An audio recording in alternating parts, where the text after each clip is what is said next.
over a few takeaways real quick. In a nutshell, repairing your credit long term and is a commitment that requires you staying informed.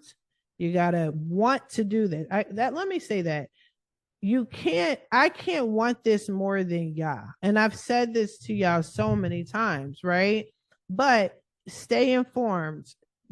Let us connect, schedule consultations. Some of the consultations don't have to necessarily be you're doing business. Maybe we need to sit down and structure a plan. But you got 30 minutes. I'm gonna be honest with you. You got 30 minutes with me, but we can do this. Okay. If we need more time, don't worry, I got you.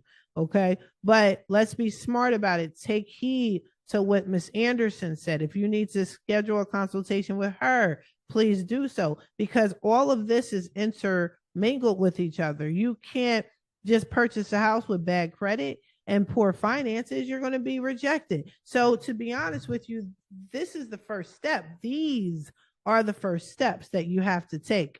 Okay. Pay down your credit card debt. Pay early. Don't pay on time. Pay early. Okay. And make sure your finances are as together as possible. Now, I know we're going to have some Q&A, but there's not enough people for Q&A right now, but that's fine. So what I'll say is this.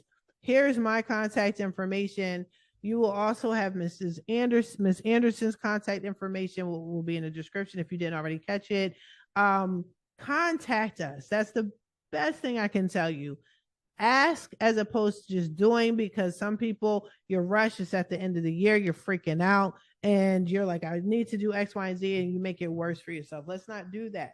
Let's not do that. Schedule consultations, reach out to us so we can help you, and then we'll go from there.